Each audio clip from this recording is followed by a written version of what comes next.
Buenas tardes a todas y a todas. Bienvenidos a esta segunda conferencia inaugural del segundo semestre del 2024 y en este caso la conferencia inaugural de los talleres de investigación y proyectos. Como los estudiantes han escuchado, los profesores saben, estos talleres se introducen por primera vez a los estudiantes en este cambio en mirar el diseño desde la investigación, con una clave más bien aprender a dar respuestas a temas complejos y a temas nuevos a partir de las investigaciones que los profesores les van a plantear. Y este es un momento importante en sus carreras porque de pasar de la práctica y la formación simplemente en el diseño y en la capacidad de componer programas y estructuras, se introducen al pensamiento del proyecto desde la capacidad de iluminar el diseño o iluminar las propuestas de proyecto a partir de una investigación específica, de cómo diseñar y pensar los proyectos a partir de análisis cuantitativo, cualitativo, de análisis y observación, de representación crítica, de mapping, de entrevistas, como es el caso particular de la presentación que hoy día vamos a tener. Por lo tanto, no son talleres que abandonan el diseño, sino que miran el diseño desde la capacidad de generar respuestas, soluciones, alternativas, a partir de los problemas que se investigan y de algo que introducen de aquí hasta el final de la carrera, que es la capacidad de diseñar y reflexionar al mismo tiempo. Durante este semestre vamos a tener 8 talleres que abordan esta capacidad de diseñar mediante la investigación, o como le dicen algunos, design by research, en forma un poco más anglicinada. Vamos a tener 8 talleres. El profesor Hugo Mondragón, que dictará un taller de investigación y proyectos sobre establecimientos educacionales y la arquitectura educacional, denominado Palacios Escolares. El profesor Mauricio Sarwich, que dictará un taller de investigación sobre el espacio Mata, sobre la relación entre Mata y Marta Clark. El profesor Francisco Díaz sobre controversias socioambientales, la profesora Macarena Cortés, que nos acompaña, sobre paisajes costeros, la profesora Sandy Turriaga sobre el Mapocho Aguas Abajo, temas ecológicos, la profesora Ike Schlack sobre espacios comunes en sectores igual vulnerables, en este caso el sector de la Montana, el profesor Pedro Bani, que dictará un taller sobre avenidas, lugares urbanos, los cafés y Providencia, y los espacios más bien van a ir descubriendo los espacios de transformación que se han venido dando en el territorio. Y por último, el profesor Renato Dalinzón, en el ámbito más de la sostenibilidad y la ciudad, sobre barrios por el clima y los temas de cambio climático, islas de calor, etc. Todos estos temas van a estar en el marco de esta primera introducción que ustedes van a tener a crear habilidades y competencias para hacerse preguntas y mediante evidencias, reflexiones, lectura y escritura, poder pensar sobre alternativas de diseño o cómo abordar proyectos, que es lo que van a abordar mucho más adelante. Para eso, la conversación de hoy día, o la conferencia conversación de hoy día, justamente introduce a esta capacidad de investigar y reflexionar y generar conocimiento aplicado y con impacto en la práctica, a partir de este caso de entrevista. El título se llama Una conversación sobre otras conversaciones, que tendrá un formato de conversación guiado además por el profesor Max Núñez, que nos acompaña acá, profesor Max, sobre el libro de Kenneth Frampton, Conversaciones con Daniel Tansley, que fue publicado por la Universidad de Columbia y contiene una serie de 7 conversaciones a lo largo de 2 años con el destacado crítico e historiador de la arquitectura Kenneth Frampton. Y esta fue una entrevista a uno de los más destacados y obviamente para muchos de ustedes, introduciéndolos al ámbito de uno de los más destacados e influyentes historiadores y críticos de la arquitectura,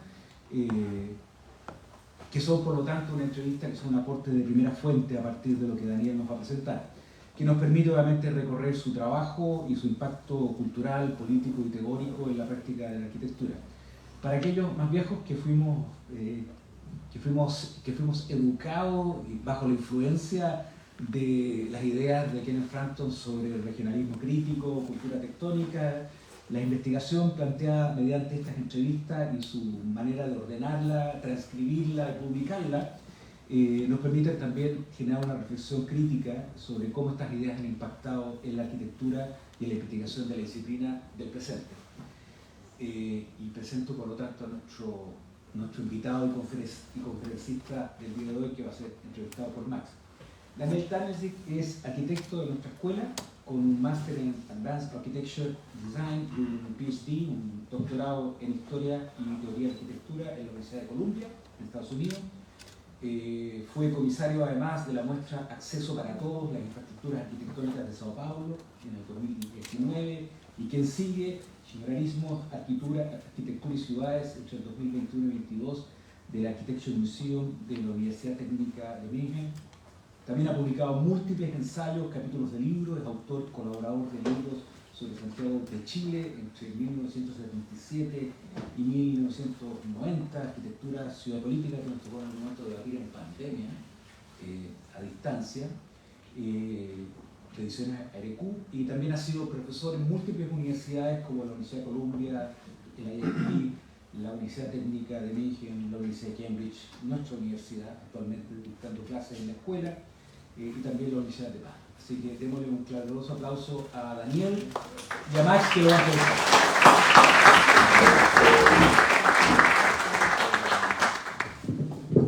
¿Sí? ¿Se escucha?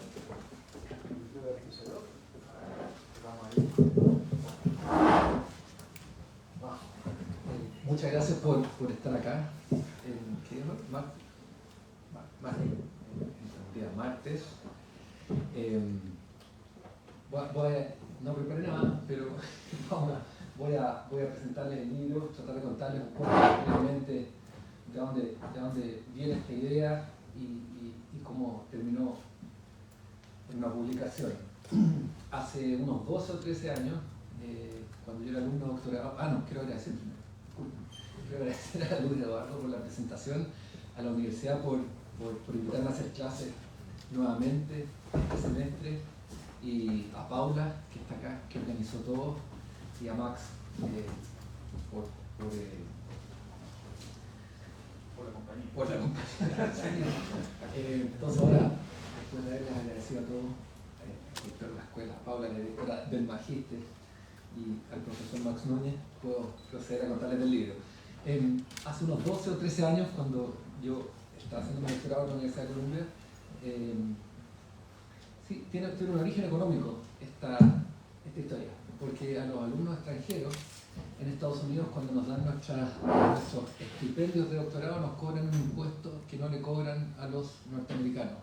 Y cuando tenemos tratados tributarios, Chile y yo siempre necesitaba trabajar un poco más, y en un minuto surgió una beca para tomar un curso de historia oral y que te pagaban, y bueno, siguiendo los recursos, me inscribí, me gané la beca y tuve que tomar un curso para aprender qué era esto de la historia oral.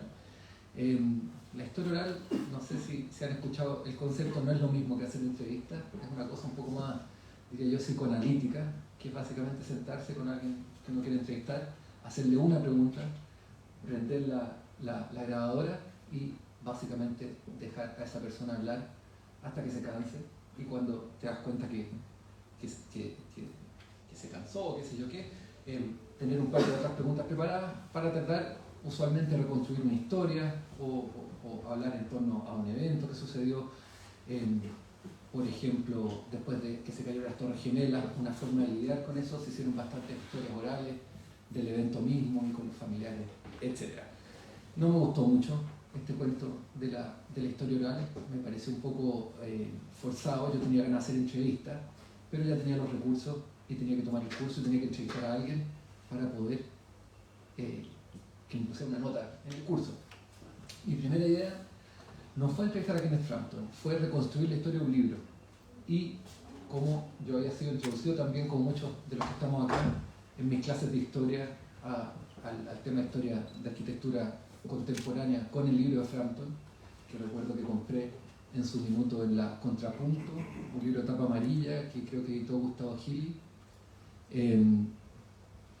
Pensé que reconstruir la historia de ese libro podía ser un buen proyecto.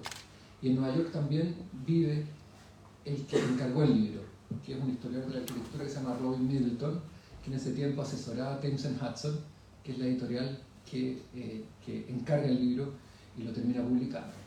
El año 70 10 años antes que se publicara el libro, Robin Middleton le encarga a Kenneth Frampton hacer esta historia de la arquitectura y se demora, como acabo de adelantar, 10 años en terminarlo y publicarlo.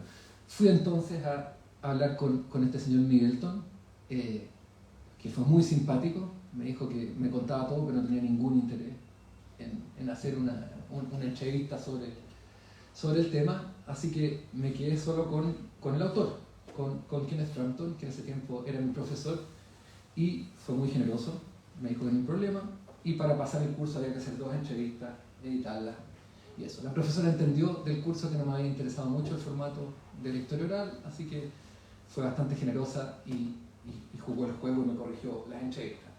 ¿Qué sucedió?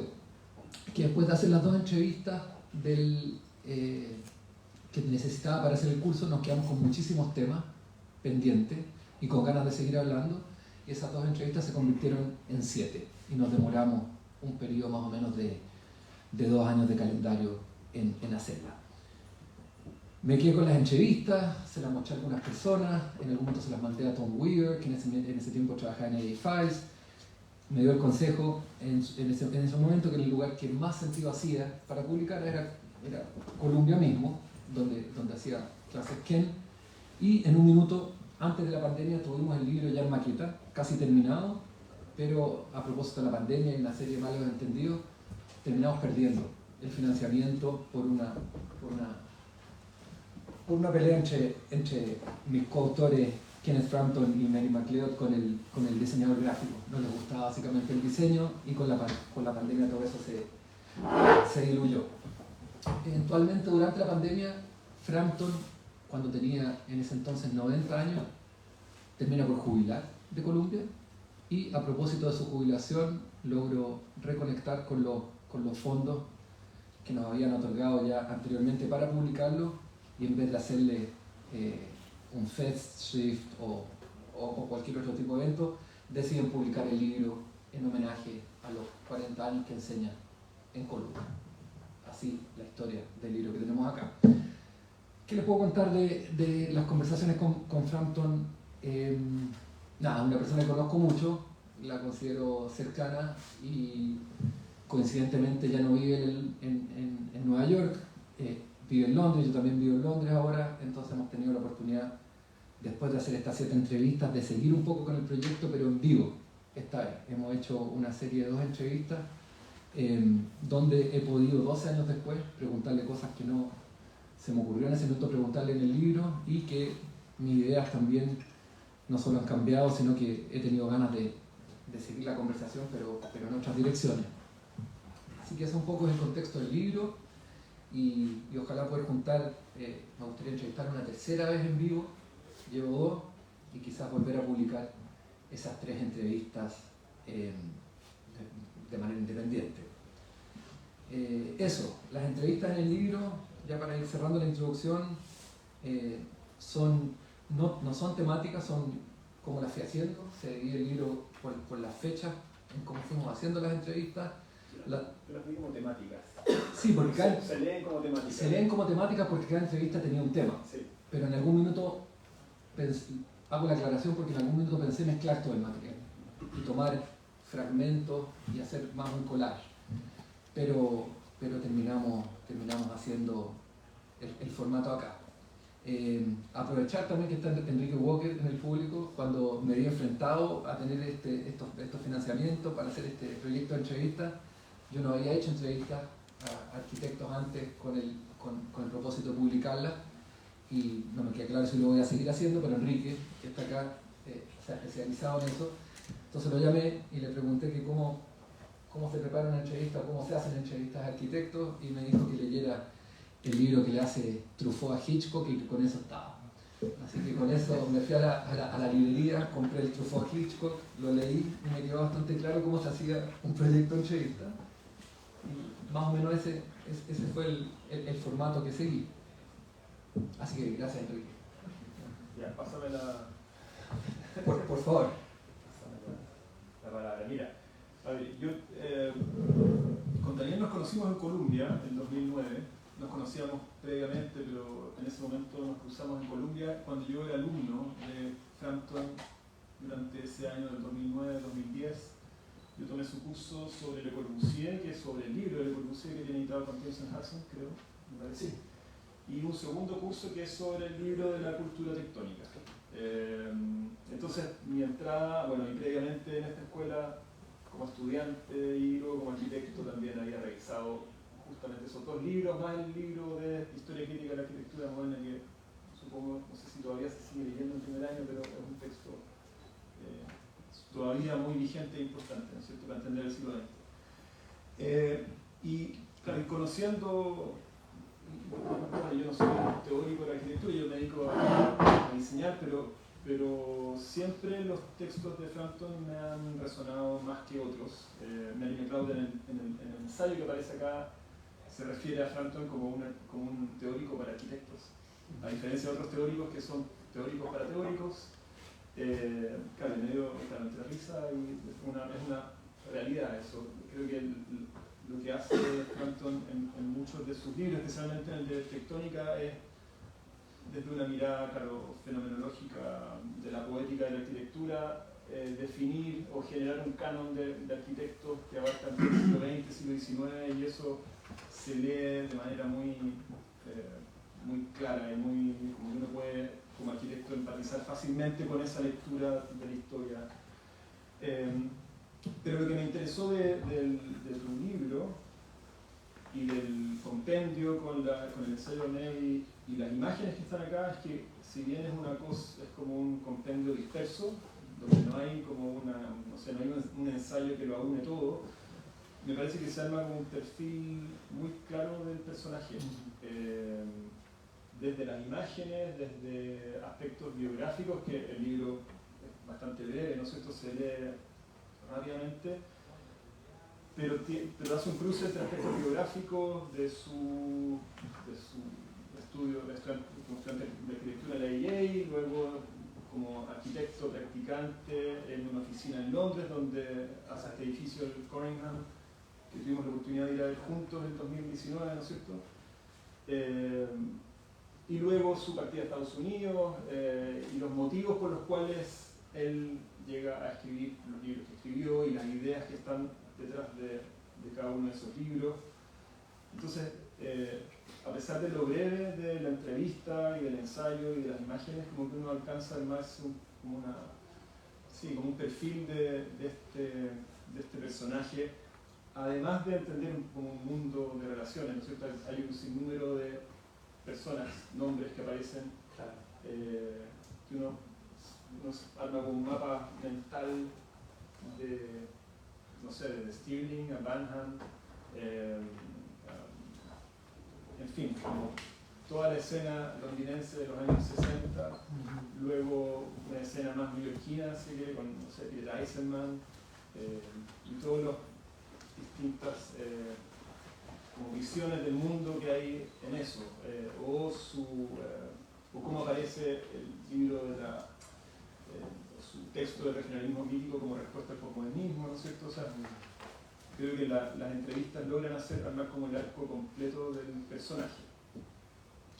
Y por otro lado, creo que me interesó también porque creo que las preguntas que se hacen son bastante como al callo. Y en ese sentido, no sé si es que quizás respondiste parte de mi primera pregunta con tu introducción, que era por qué elegiste a Frampton, y si es que no hay un interés mayor en sus ideas, más allá de una cosa circunstancial que haya estado en la oficina del lado en Colombia, sino que como si es que te trae alguna idea específica de alguno de sus tres libros. Comentaste que tu entrada fue desde Historia Crítica de la Arquitectura Moderna, ¿no es cierto? Pero hay algo del regionalismo crítico o de la cultura tectónica que te atraiga como mirada de la arquitectura o de la... Tengo más afinidad quizás con él como persona con quien me gusta conversar que como alguien que leo como mirar libros de referencia. No es el caso, pero estudiando en Colombia, curiosamente, estando en una escuela de arquitectura, no era tan usual encontrar gente que quisiera hablar de edificios, o que quisiera hablar de arquitectura, o que te comentara que había visto un tal o cual edificio en el fin de semana, o bueno, conversaciones casuales que uno va buscando sí te interesa hablar de edificios. Entonces, esa afinidad siempre estuvo ahí.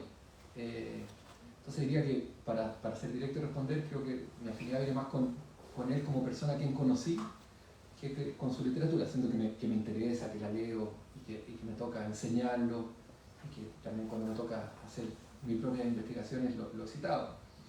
Me interesa mucho lo mismo que tú decías, como esta persona que aparece a los dos lados del Atlántico y tiene un rol cultural en los dos lugares en distintas épocas, y también ya desde el tiempo de que fue alumno participa en momentos que vistos retroactivamente fueron muy importantes.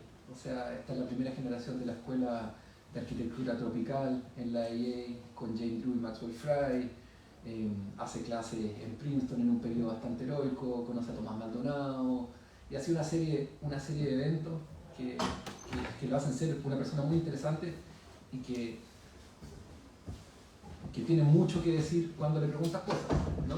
Tampoco es una persona que se puede ver en las entrevistas, no es que quiera hacer un perfil en vivo de quién es esta persona, quién es Frampton, sino que se puede ver en las entrevistas que no es alguien que te quiera responder, quiere hacer relaciones, quiere contarte cuál es el universo de las cosas, con quién conversó tal cosa, cómo se le ocurrió tal cosa, cómo surge un poco esta idea del artículo del regionalismo crítico, etcétera, etcétera. Entonces,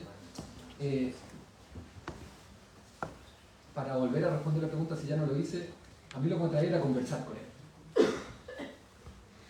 Y eso sí implicó revisar toda su bibliografía, ir libro por libro, entender cuáles fueron sus intereses, etc.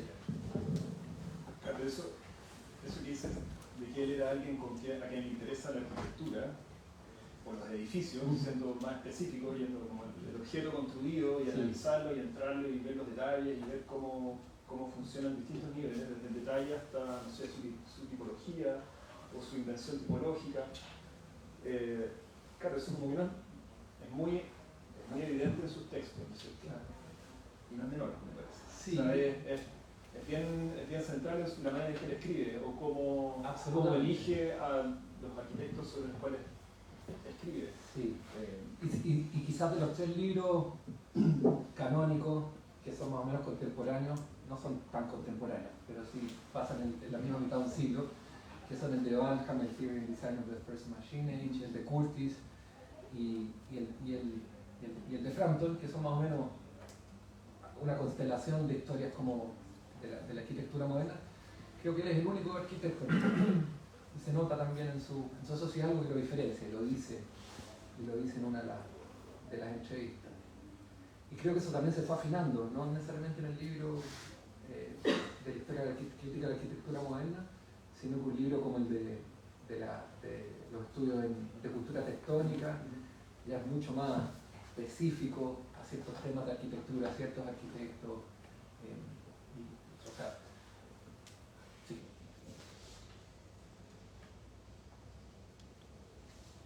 ¿Quién más me quiere preguntar? Mira, pensé que tu respuesta iba a ser otra, ¿no? Max, no soy yo, eres tú.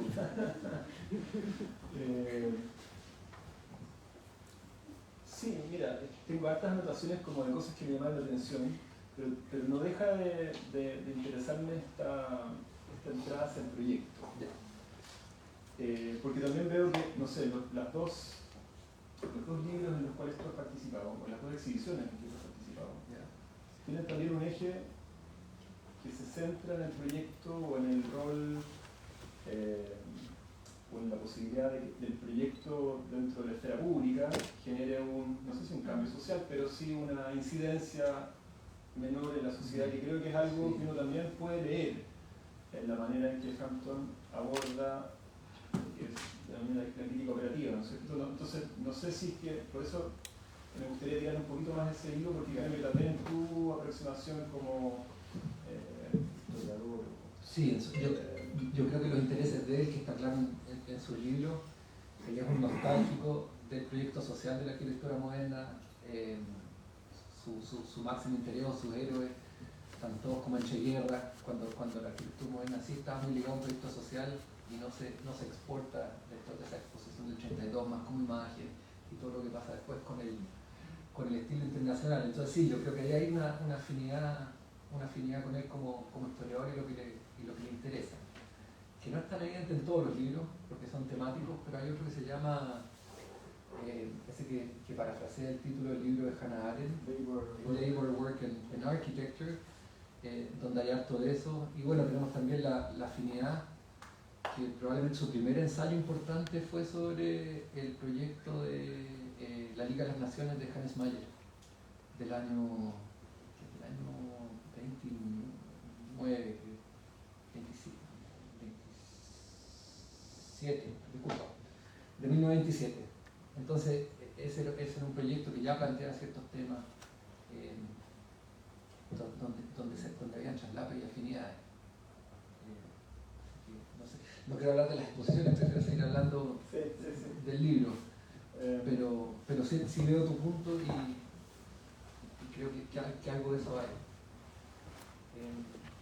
Quizás podríamos hablar también bueno, en algún momento vamos a tener que hablar del regionalismo crítico, que en el libro yo tuve la estrategia, que se lo pregunto en la primera entrevista como para sacarlo, porque a pesar de que escribió muchos libros, Frampton, creo que por lo que es más citado es por el ensayo del regionalismo crítico y esta idea que tiene de una arquitectura de resistencia, donde edificios que tienen que ver con el proyecto moderno vienen de lugares bastante específicos en el mundo y se mezclan con culturas locales bastante desarrolladas, donde hay una riqueza de arquitectura. Le interesa Cataluña, le interesa mucho Portugal y la arquitectura de Sisa, que es como más o menos el arquitecto que yo creo que más admira, y otros temas en esa dirección. Entonces, tú en algún momento le haces una pregunta sobre la validez de esas ideas hoy día, a través de la crisis ambiental. Claro. Él no parece responder de manera muy directa a esa pregunta, pero yo creo que es bien central porque a mi parecer sí ha habido una cierta, si no es una referencia liberal a Frampton, pero hay una sensibilidad que quizás se origina en el texto de Frampton de hace 40 años. Sí, yo creo que sí, y él cree que tiene que ver con un tema de escala, el día de la arquitectura de resistencia, que no se puede dar en arquitecturas de escala muy grande, pero se lo pude preguntar, lo entrevisté en vivo en Cambridge hace unos meses, y ahí me atreví a preguntarle un poco más, porque creo que es inevitable pensar que hay una cierta polémica en la idea del regionalismo crítico y que quizás como proyectos o localidades donde se podría mal utilizar la idea del regionalismo crítico más asociado a proyectos nacionalistas de Frentón, ¿no? No estuvo muy cómodo con esa pregunta, pero después me la respondió más en detalle, no en vivo. Pero lo que sí es evidente es que por lo menos si vemos la lista de los últimos premios Pritzker de los últimos, quizás, no sé, 15 años, diría que quizás un 30% sí se relacionan, Guangzhou, China, los RSR, Francis Queré. Sí, son realidades muy locales, específicas. Son un poco regionalistas críticos, sí, totalmente, diría yo.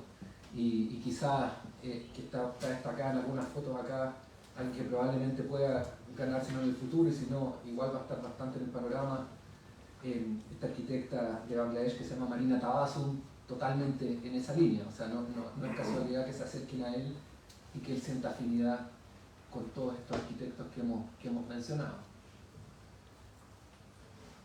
¿Qué me quieres preguntar a mí?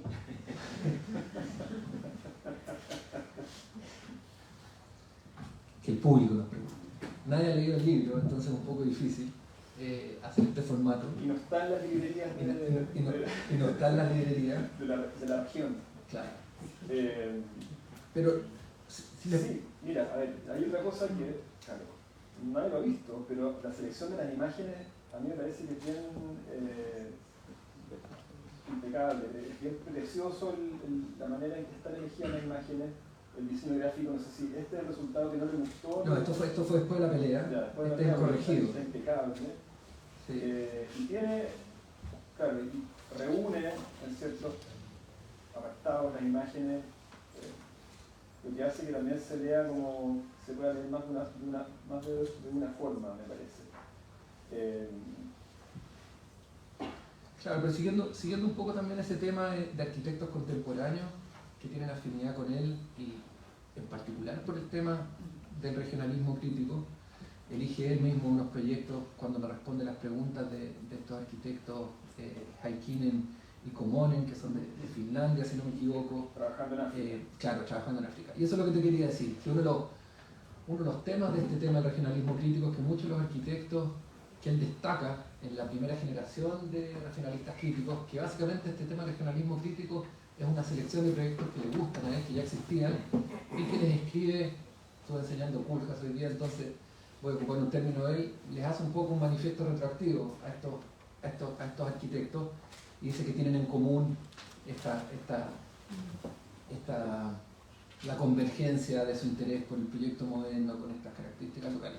Lo que quiero decir es que muchos de estos arquitectos, después de que él se interesó en el año 80 por ellos, terminaron construyendo, muchos ya habían construido fuera de sus países, pero varios de ellos se convirtieron en arquitectos bastante globales, ¿no? Como Álvaro Siza, que termina construyendo en Brasil, en China, Adabando, que termina construyendo en no sé, muchas partes del mundo.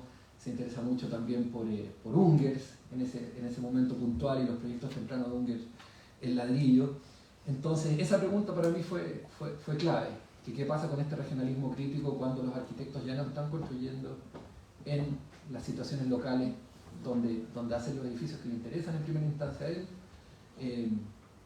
sino que se llevan sus ideas que él describe como regionalistas críticas on the road, se podría decir.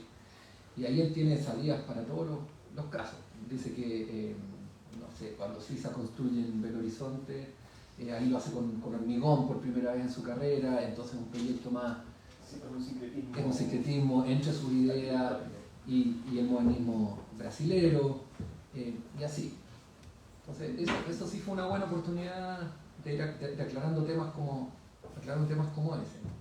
Como un arquitecto que también construyó y que dibujó bastante arquitectura, su aproximación también es mucho de llevarte a entender los proyectos desde su planta, de tratar de hacer referencia a los cortes y a detalles bastante específicos, que son sensibilidades, como dijiste tú al principio, de arquitecto.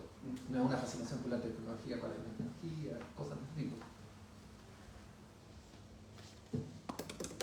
Sí, el edificio que visitamos es bien notable. Que es el único edificio que él diseñó y construyó.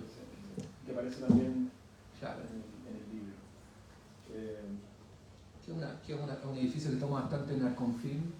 Sí, mira, quizás mi pregunta excede el libro, pero ¿cómo subsiste Frampton en un lugar como Colombia?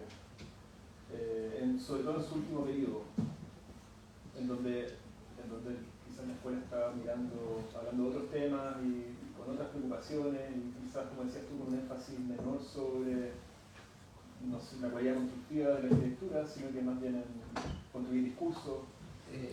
¿Cómo...? Desatisfecho subsiste. Yeah. Y en las dos conferencias, las dos entrevistas en vivo que hemos hecho, en las dos ha hecho referencia al hecho que no entiende el camino actual de esa escuela en particular, que la arquitectura como disciplina no se puede hacer cargo de una serie de problemas que nos estamos tratando de hacer cargo, y lo dice, y los alumnos ahí ponen cara a circunstancias, pero insiste en decir que la arquitectura no puede resolver desde la crisis climática hasta problemas de género, cosas que no son temas que no... ¿Cuándo vamos a enseñar arquitectura? Esa es básicamente su bandera de lucha. Me interesaría mucho más que se volvieran a enseñar talleres de vivienda social, por ejemplo, cosas así, que tratar de abarcar problemas que son más bien... no sé si la palabra es teóricos, pero que exceden quizás las posibilidades del diseño. Entonces sí, lo que dijo tanto en la Architectural Association como en Cambridge es que volvamos a concentrarnos en qué problemas podemos abarcar como disciplina y profesión, que no es lo mismo. Entonces se mantiene bastante... se queja con energía. yo no converso con él todo el tiempo, son estas circunstancias que pasaron en vivo en estas dos instancias. Y en estas posibles entrevistas futuras, ¿qué estás pensando? ¿Hacia dónde seguiría la conversación? Bueno, lo que ya me atreví a preguntarle en la última en Cambridge es esto que comentábamos de que se le había pensado alguna vez que podía haber sido mal interpretado, o más que mal interpretado, mal apropiado, el tema del regionalismo crítico. No me fue muy bien con esa pregunta, porque lo que pasa con alguien que probablemente ha respondido muchas de estas preguntas que yo le hice muchas veces, ¿no? Y parte del desafío en un libro como este, con una persona como Frampton, es tratar de empezar por lo que le es familiar para ir sacándolo de su comodidad, por decirlo de alguna forma, ¿no? Y eso yo creo que es algo que en algunas, al menos, instancias de las entrevistas lo logro. Cuando se hace eso en vivo es un poco más difícil porque puedes dejar a alguien un poco muy expuesto. Y fue un poco así en Cambridge, pero tampoco tanto. Entonces yo creo que insistiría más por esos caminos en nuevas entrevistas. Y me interesa saber sobre sus ideas de qué podría ser un programa pedagógico por una escuela de arquitectura en el 2024, que tiene bastante. Qué se debería enseñar, qué debería dejar de enseñarse, cosas de ese tipo. ¿Nunca dirigió una escuela de arquitectura?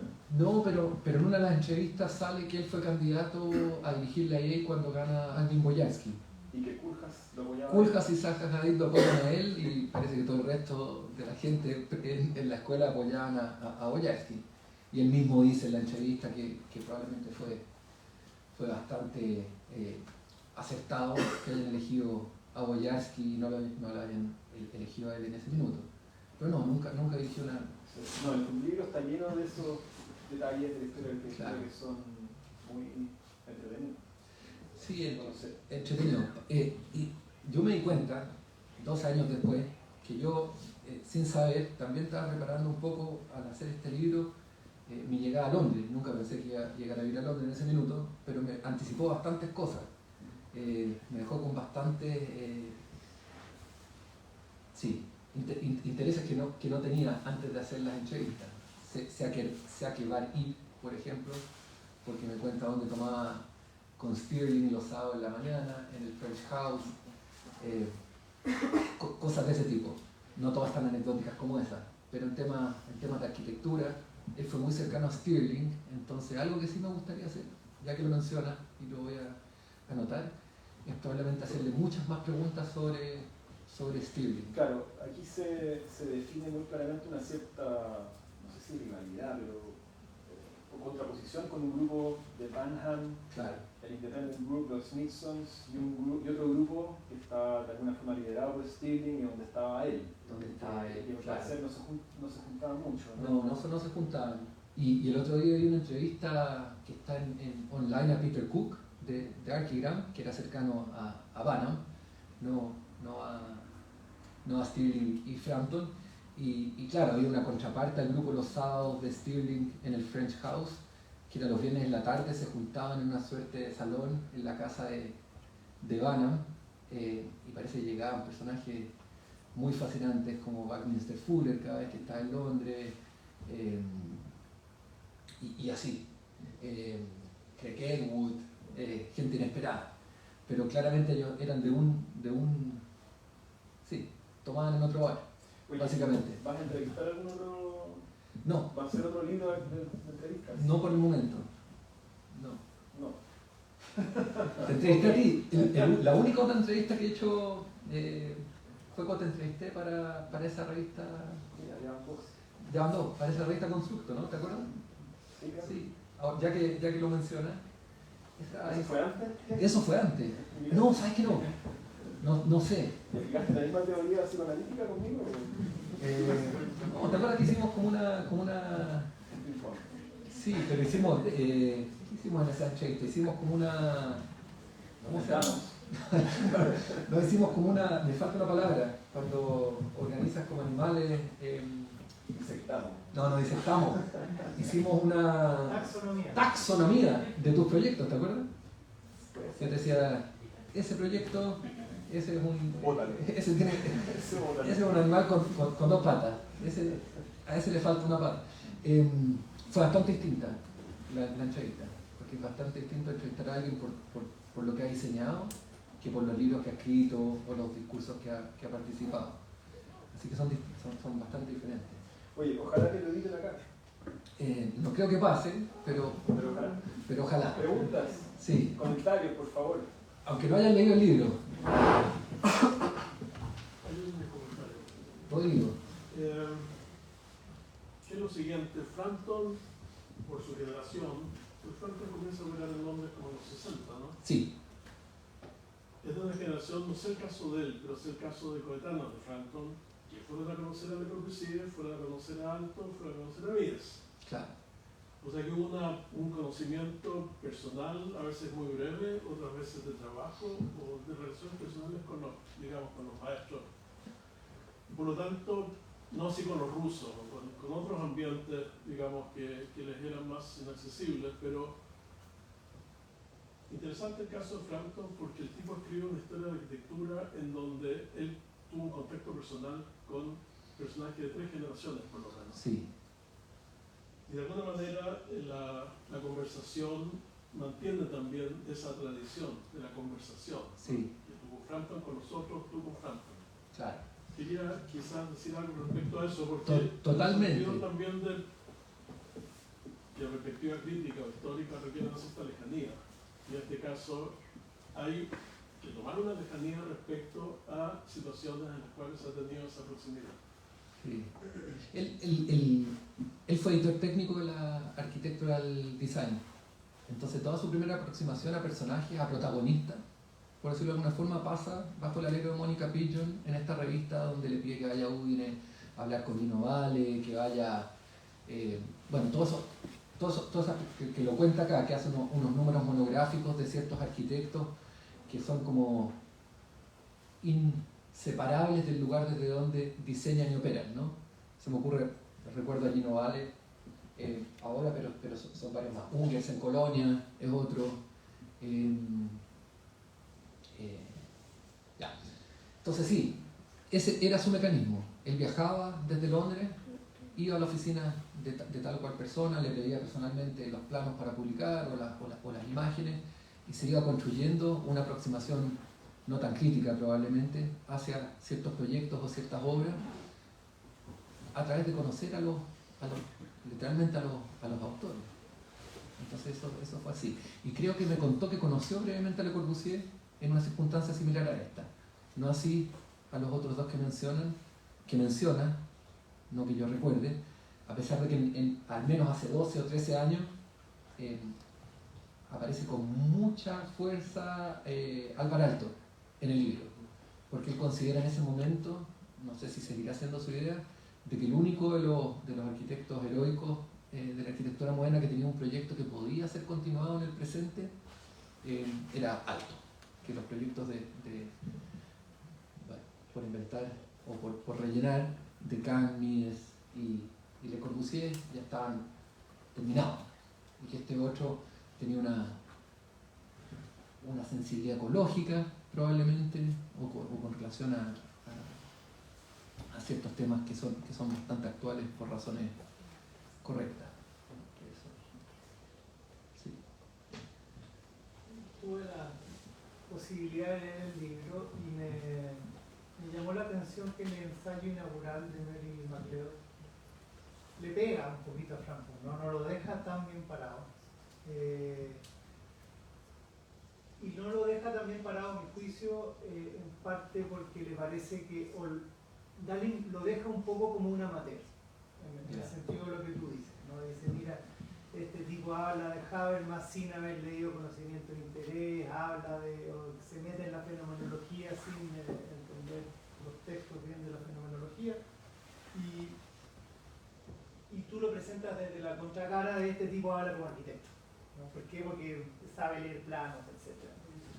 Da la impresión que hay una tensión entre el ensayo inaugural escrito por una crítica profesional que sí se ha leído todos los libros, con una persona que tiene un conocimiento de los proyectos más bien intuitivo de primera mano y que llega a las ideas desde los proyectos y no viceversa. Sí. Quisiera, si te puedes pronunciar en cómo ves tú esa disyunción y cómo te paras tú ante esa disyunción. yo creo que se va apoyando en ciertas ideas más teóricas o literarias a medida que las va necesitando para como apalancar un poco sus propias ideas, ¿no? Eso le pasa y siempre va contando la historia, mira, esta persona me dijo que leyera ese libro, que iba a ser muy importante para entender qué es lo que estoy pensando yo en relación a ideas de regionalismo crítico o cosas de ese tipo, ¿no? Como la idea que le pasa el libro en algún minuto a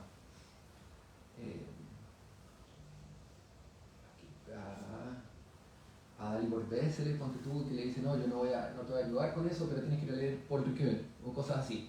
Entonces como que se va sirviendo de gente que conoce, que le va contando qué es lo que puede ayudarlo a darle más, a hacer su idea un poco más robusta desde un punto de vista teórico. Yo creo que eso ha sido no es que no lea y que no entienda lo que lee, pero que como ha llegado a sus lecturas ha sido un poco así, ¿no? Su fascinación por Hannah Arendt, por ejemplo, fue una recomendación, también nos cuenta acá en el libro, no recuerdo quién, le recomienda que lea Hannah Arendt, y así. Esto es como, sobre todo gente ligada a la Escuela de Frankfurt, es lo que le interesa. Entendiendo que no creo que lo haya agotado como autores, ¿no? Pero me interesa un poco la pregunta, Rodrigo, de la distancia, porque yo también fui a hablar con él. Empecé como a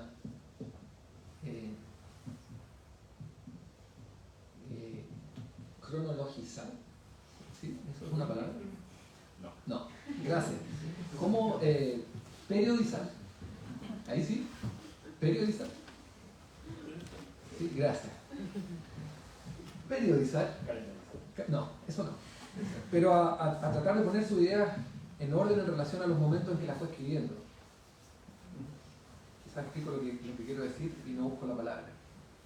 Empecé a hacer eso de manera como me parecía que era la única forma de empezar a hablar. ¿Cómo te sientas a hablar con no sé, es como una forma que le pregunto a alguien y se me ocurrió que esa era la mejor entrada. Entonces no pensé en el problema de distancia o cercanía o de posicionarme desde cierto lugar. Mi interés era entender. O sea, fue un poco más inocente desde ese punto de vista. ¿Por qué empecé a hablar con él y de qué le empecé a preguntar? Y ya después me empezaron a interesar sobre todo las anécdotas, las historias, qué pensaba tal persona. No tanto para decirlo con una palabra chilena, por la copucha del asunto, sino para entender cómo se fueron gestando esos momentos culturales y de dónde salían las ideas. O dónde se discutían, que es algo que no nos pasa tan seguido quizás hoy día, ¿no? Un grupo de gente que se junte todos los sábados en un bar a hablar de arquitectura y otro grupo de gente que en la misma ciudad se junta todos los viernes a hablar de arquitectura pero que no se hablan entre ellos. Es bien fascinante, me parece.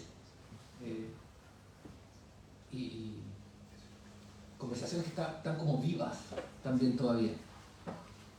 Son conversaciones agotadas. Cuando las evocas como, no, pero hablábamos son temas que podríamos estar hablando hoy. Varios de los temas que discutían en ese momento. Entonces, sí, eso me interesó. Siendo que las circunstancias de Londres después de la guerra eran completamente diferentes de las circunstancias que se iban a Santiago en 2024. Pero no quise preguntarle nada relacionado a América Latina, o sea, nada como vinculado a tu lado de... ¿Qué se me ocurrió? No, la verdad no se me... o sea, sí. Después ha surgido, a propósito de la exposición sí, que hice sobre la infraestructura arquitectónica de Brasil, ha surgido mucho más una conversación sobre proyectos latinoamericanos a raíz de eso, que cuando yo fui a preguntarle por esto. En algún momento Frampton regaló su biblioteca, ¿ya? Y es una historia más larga, algunos de los libros fueron a Hong Kong, se vendieron y están en la universidad, no sé cómo se llama la universidad, Hong Kong. Bueno, sí. Hay dos universidades en Hong Kong que enseñan arquitectura, pero están en una de ellas, la que fundan los ingleses, y él regala todos los libros que no van a ir ni a su colección personal en su casa, que se queda con una biblioteca muy chica, ni los que se venden a Hong Kong. y nos lo regala, nos deja elegir primero a los estudiantes de doctorado y después los que no queremos y que ya no estaban, que no eligió la biblioteca, Columbia Library, no sé qué se hizo con esos libros. Y yo me hice una biblioteca de libros chilenos bastante, o sea, que mucho de lo que coleccionó o que utilizó para escribir ciertas cosas, los terminé teniendo yo. Así que ya no tenía los libros para responderme. No porque me los haya regalado personalmente, porque aparecen en esta historia extraña y ninguno de mis compañeros quería los libros de arquitectura chilena o latinoamericana. No en ese minuto al menos. Tengo una pregunta también como de hacer con la disyuntiva y me interesaría ver si lograste desvelar un poco en las conversaciones con él su posición. Siempre me ha parecido curioso el hecho que Kent sea la representación última del historiador del movimiento moderno, pero que al mismo tiempo sus inclinaciones arquitectónicas lo han llevado a admirar arquitectura que está en las antípodas de lo moderno a pesar de pertenecer a su periodo. Digamos que independiente de los valores sociales que esperaría la arquitectura hoy, me parece que Frampton siempre ha disociado la modernidad de un interés por la vanguardia. Claro. Y querría saber cuál es si lograste desvelar Sí, dónde está esa contradicción que digamos que... No le gusta lo que le interesa. O sea, no, le gustan los arquitectos modernos que Sí. estabilizan y no los que desestabilizan. Digamos, aquellos que sería mirado como el ala más conservadora de la arquitectura moderna. En términos, digamos, post-época alta moderna, pero también menos condensadores sociales y que menos proyectos de socavar certezas que aquellos que se inclinan por lo fenomenológico, por lo regional, básicamente y por estabilizar el debate. Entonces me gustaría ver si lograste penetrar un poco en dónde se encontraba el origen de esa dicotomía. No se lo pregunté, me gustaría preguntárselo si se lo voy a entrevistar, pero también, ahora que me lo preguntas y que reflexiono al respecto, son como, noto ahora, y no releí el libro para esta charla, pero recordándome las entrevistas, que son dos cosas como que casi están separadas en su cabeza. Lo que le interesa como proyectos que estudió como referentes históricos y que admiró, como todo lo que pasa en entreguerra, los holandeses, Hannes Mayer y cosas así, y lo que le gusta y visitó de primera mano quizás con los mismos autores, ¿no? Como su interés por César, por ejemplo, que no podría llegar a preguntarle algo que llevara a criticar a César. Eso sería no estaría interesado ni siquiera en entrar en ese debate.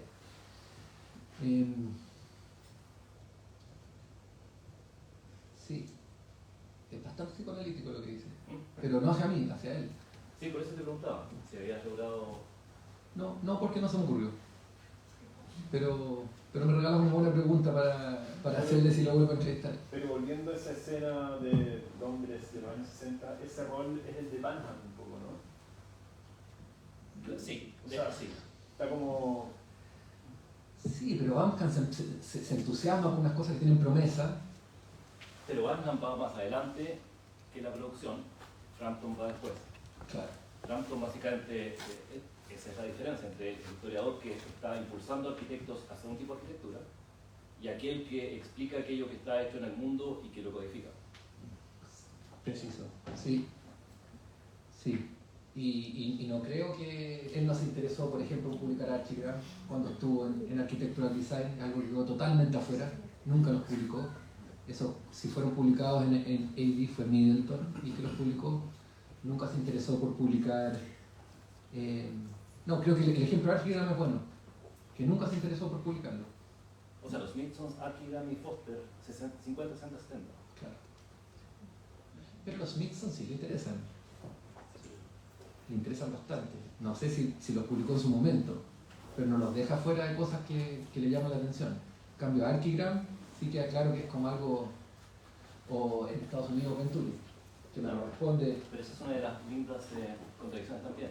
El arquitecto favorito de Venturi es alto, ¿no? Claro. O sea, Y les gusta lo mismo. claro, se odian amando al mismo arquitecto, pero al mismo tiempo, y eso sería un empuje, pero la arquitectura CISA se puede entender absolutamente como el arquitecto que aplica complejidad y contradicción de la manera más extrema. Hasta cierto punto de su carrera, yo creo. No sé si los últimos proyectos, pero sí, otro buen O sea, punto. muy difícil no ver Venturi en CISA. Claro. No, pero me gusta el ejemplo más de Archigram, porque los otros dos que mencionaste son personas de las cuales te podría hablar. Te podría decir cosas, los leyó a los Nilssons. No es que no miró a los Venturi, simplemente no los publicó. Que no es lo mismo, pero Archigram es algo como que... o que no le interesó tanto el Pompidou, por ejemplo, que sí vendría más en la línea de Banham, cuando fue construido. Una más y nos vamos. ¿No? Muy bien. Muchas gracias.